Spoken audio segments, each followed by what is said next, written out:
Today I want to talk about how to start a company in US from India or from any part of the world. Many people think you should be in US to start a company in US, but that's not true.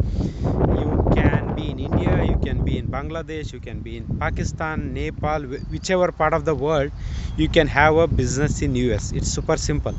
uh, US wants businesses to come in and you can start one. And to start to help, like, there are, like, for some of the businesses you don't need to create a US entity. For example, if you are selling stuffs online, right, like on Amazon, or like if you are just selling digital services, like you want to create a video for somebody, and the user is in US and he want to pay you money in dollars, then there are some options wherein, like, what is this, I'll recall the Payoneer is the company. What it does is, it's like creating a Google account, as simple as that, right? You create a Payoneer account, and Payoneer will have a US bank partners. So they will give you US bank account number, routing number. Then whenever you sell a digital goods or a service to somebody in US, and your customer wants to pay you, he can use your Payoneer account to pay you. Done. You don't need a US entity. You just have to create a Payoneer account using your Indian like tax, like PAN or GST. They will they will say how to create account, what are the compliances needed. They will help you. This is one way when you are not selling, when you are selling digital goods or services. Similarly, if you are selling even online goods like on Amazon or something, even that time Payoneer will help you. Like, that can be of use. You might be selling something from India and shipping using Amazon FBA to ship. Even that time you can do using Payoneer. That is one option. But for some reason you want to have a US entity, right? And you want to have a LLC, or like in India it's called private limited.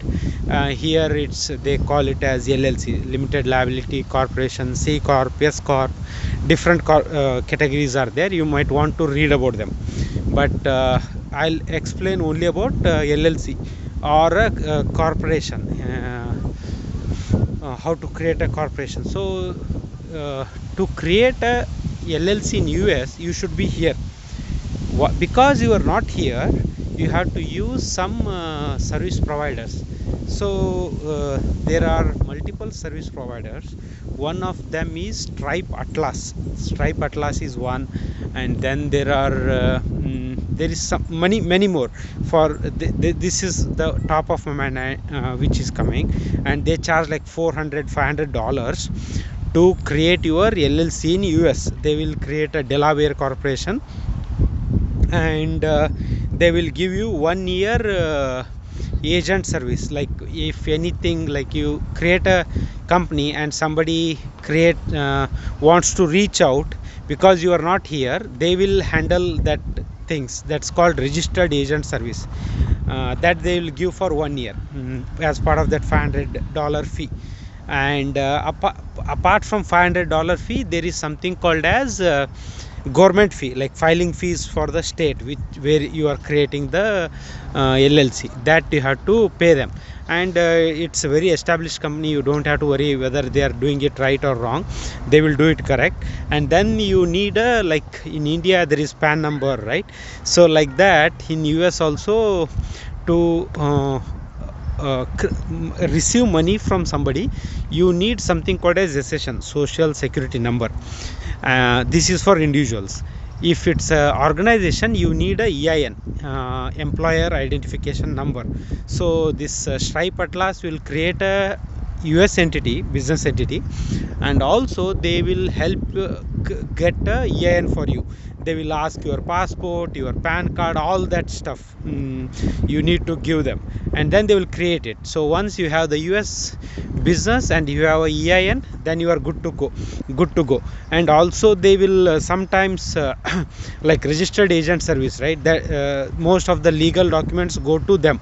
And if you want like US office, right, like I'm in India, I want people to see me in US in some facility, there are multiple options. One of the option is PO box, postal office box. So in all these post offices there will be a PO box. You can get one for like $15-20 a month, and it can receive unlimited mails to that. There is no limit, and that is one option. And but you have to be physically there to create this one for post office. Maybe they have some other options I haven't explored, but for in physically, if you are there, they will create. Then there is another option called as postal annex that we used. We have used both post office for one, and we have also used postal annex for other one. That is also like $10 a month, and but they have a limited number of mails, like monthly. You can't receive more than 30 physical mails in the sense some letters. That is called mail.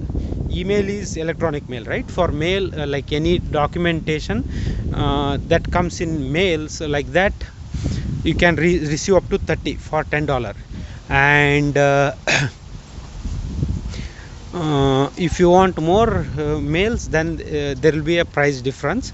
And then the one of the good thing about this postal annex, it's postal annex. I'll give the correct business name which we used. Basically that's $10 a month, and they have partnered with Staples. Staples is a retail company here.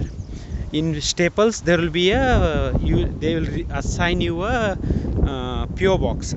That's like $10 a month, right? And the other good thing about this is, because you are out of US, this provider, you can ask them if there is a mail received, you can ask them to keep it for you to pick up. That is one option. Otherwise you can ask them to scan what is in it. Like you tell them in their dashboard only there will be option schedule pickup, scan it, trash it. So if you say scan it, then they will scan and send the contents of it over email, and that they will do like 4 or 5 scans a month free of charge. If you use more than that, then there is a cost. And then once you scan, you can just tell them trash it, right? They will just trash the mail. That is the options.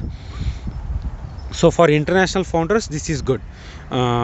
Create a LLC through Stripe Atlas, get their registered agent service, get a PO box or this postal what is this?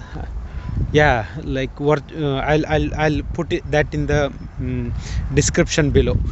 And one, you got this LLC, you got EIN number, you got a PO box number.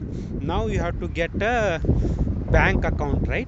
So when you do an account with Stripe Atlas, they have their partner banks, like Mercury is one of them, and there are multiple of these banks. These are all virtual banks. Like previously there was Silicon Valley Bank, that's almost got bankrupt and gone, but they have partners. So in their partner banks you can create an account even without coming here. So they will say how you can create, what are the documentation needed, they will guide all that. And once that is done, you got a bank account, and you got entity and all. And if now you have to deposit some money, like if you are if you are selling digital goods or service, you can collect the money there, right? That is one way. Otherwise, if you are like creating a startup, right? So maybe you are selling a software, a SaaS company, or software as a service, or you are creating some kind of startup, then you might ask for funding, like you might apply for some accelerator, right? So accelerators are company which will help you to get from 0 to 1, meaning like your idea is there, you created a MVP, and there are some initial customers. Don't apply for these accelerators when there is no MVP. MVP is minimum viable product. Just by idea, if you go to any of these accelerators, most of the time they'll just reject. So it's not a good idea. You have to build a product in the sense, not physical product, digital or physical, whatever. You have to build a MVP and then go for accelerator. And even after building MVP, you should have some paying customers. Then you go to them and say, hey, these many customers are using my service. Then they will be interested in seeing your idea or your plan. Then they like it, then they will want to invest money in that. So some of the accelerators are Y Combinator, which is very famous, and then you have Techstars, then Founders Institute, then there are like thousands of accelerators. Peter Thiel has one accelerator which is called Founders Fund or something like that, and which is very famous. Then Sequoia is there, Sequoia Capital, that is from Vinod Khosla. Is it Sequoia? No. Khosla Ventures, I think. It's from Vinod Khosla, co-founder of Sun Microsystems. And then there is Sequoia. Then there is lot of these accelerators. They see a good idea, it's like solving a big problem or a very small problem in a very nice, efficient way. They want to put money in there. So you can apply for those accelerators. You can check their due dates, like Y Combinator they have in summer, one in winter. And once you get selected, which is very less likely, like the chances are like 0.01%. But if your idea is good, definitely they will call. So there is no harm in applying is free, there is no money involved. You should apply. And even when we are applying, right, the one other good thing is you start fine-tuning your words or your idea more in detail. That way you also will get a better idea whether my idea or my project, what I am trying to solve, is it solving a very big problem. So we can get fine-tuning. So these are some of the accelerators. There are many others, like I was listening to one recently, Hustle Fund, Hustle Ventures, lot of these accelerators. If there is a good idea, good product, they will invest. Then once they are willing to invest, then you can say, hey, this is my bank account, put the money. And then for YC, if they select you, they will call you for 12 weeks of training here in US. Earlier it was in person, then during COVID they made it virtual. Again now they are calling persons to come in Bay Area. It's a 3 weeks in-person event, and after 3 months, they will teach you how to build the startup, how to grow it and all. And then they will invest like 135k or 130k for 7% equity. And during demo day they have the first option to invest more, up to 500,000, sorry, up to 500,000 they might invest in your company. And other investors also will come on demo day. Like all these accelerators, VCs, venture capitalist, VC means venture capitalist, all will come. And any great idea, they will just put money. When you are selected for YC, by default your company valuation is 2 million. Like when they are putting 135 150k for 7%, right, that is with that will give you a valuation of 2 million. Your company is 2 million. Now during demo day, if you get a good during demo day you explain nicely and they see it's a good idea, then your valuation might go to 10 million, 5 million, whatever. And then others will also and whenever you are taking money from these VCs accelerator, you are diluting your stake.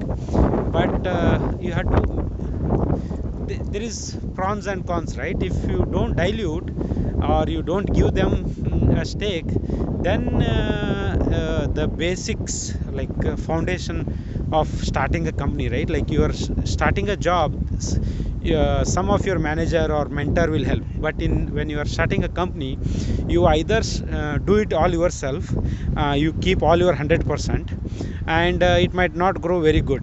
But versus these guys, you go there and they like the idea, they like the individual, they will invest, then they will have an incentive to make you success because they have money invested.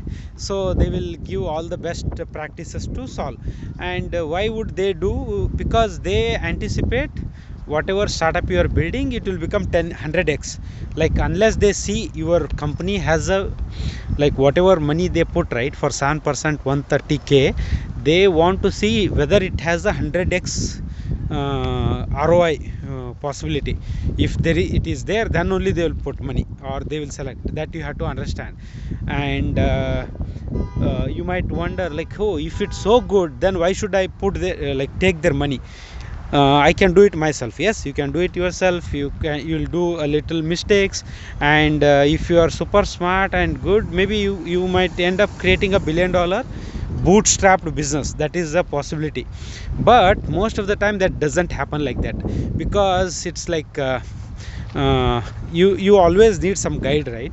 If you get this guidance, you are technically good, and these guys will help you, then your growth curve will be faster. And for a 7% stake, the value of knowledge these people bring, right, to the table, it's immense. Like they have trained, like they have coached many startups, they have seen many ups and downs. They will exactly tell, okay, if you do this, this is the outcome. 2 + 2 4, right? Like that, they have formula for everything. Okay, you want to achieve growth, how do you go about it? How you want to address customer, like growth strategy, or all of them. That is like it's like a bible for them, and that is what they bring to the table. For 7%, it's worth. But if you are a serial entrepreneur, like you have built something in the past and you have did it succeeded multiple times, then these strategies might not be of worth for you. Then you better off do it yourself, go slow. And VCs, whenever there is VC or accelerator, the growth will be super fast. You have to be super fast, otherwise they will it tends to create problems. So if you know what you are doing, you can grow it to $1 billion company, then probably you can try it your own, like a SaaS or something, right? Like I'll tell few examples of companies which were bootstrapped and became $1 billion. Apple is one example. Nobody invested money in the initial days. They put they sold their car, they sold their calculator to start this chip making company. Then they started computers, and the first 50 computers they sold paid off all the loan. It's very interesting, you should read about them. And few other companies are like Fastnal is one company which was like 5 friends clubbed together money, they bootstrapped, they made it $1 billion business, no outside VC or something. Then there is Best Buy, it's a US retail company that was also bootstrapped, that's also very big. And there are many others. What is this other one? Amazon, I recently got to know, like today or yesterday. Although he started bootstrapped, but he gave 20% of the Amazon for $1 million. So basically for 1 million he gave 20, and another 80% he kept. Basically he valued the company at 5 million and sold only 20% for how many people? 20 people. For each person he paid, each person gave 50,000, and got 1% of Amazon. So 20 people got 20% of Amazon, each paid 50,000. He got 1 million. Through that he grew it so big. And also I read somewhere, like initially he got 100 or 200,000 from his parents to start, and then this 1 million. And somewhere I also read that all these people who invested with him, they became billionaires over time, right? Because it grew so good. And those might be mostly friends. And even to get this 20, he shared his idea to 60 people. He set up meetings. He told, okay, this is the company I'm building, would you be interested? He showed them all the stats, like the internet is growing like this, would you be interested, all that. So for the 60, only 20 people. So mostly the first 40 did not agree, right? So but he kept going over the 51 to 60. Then those people became his founders. Like they are like VCs, right? Angel investors. And that's the story, and the rest we know it, how it became. So became a $1 billion company. And like, yeah, there are other ways. It's not always like you have to go through accelerator or VC or angel. If you know the first one, it's always good. If you are out of college, 20 years old, 22 years old, and you never done a startup and you have a great concept, better to go with VC route, because they will bring a lot of knowledge to the table. And what you can accomplish in 5-10 years, they will help you accomplish in 2-3 years. So which is good route. But if you are a serial entrepreneur and you had a success in previous one, then you might do it yourself. And if you are a serial entrepreneur, these accelerators are also very lenient towards you, because they know if you have made one successful, then the second one, most of things, they don't have to get involved. So they will be willing to invest super quickly. So these are the some nuggets or information I wanted to share. Let me know if you like it, and comment below, and share it to your family and friends if you saw some value in it. And if it's too long, maybe tell me in comments, then I will probably condense it to more shorter duration. And I never edit these videos, because when we start editing, that causes friction, and then it will delay stuff. So that's the reason I try to go how the flow comes. I'm not actually creating a script beforehand and doing it, but that might be the good thing to do. But I'm just seeing the audience I want to get the feedback, like, is it good, or should I make a more scripted? When I start making more scripted, right, I can't make many videos. Then the quantity will be less, maybe the quality will be very good. So I'll condense it to like 5 minutes, lot of information packed. And that might be one other approach. Based on how these videos go, I'll see which approach to go. That's all for now. Bye. Thank you.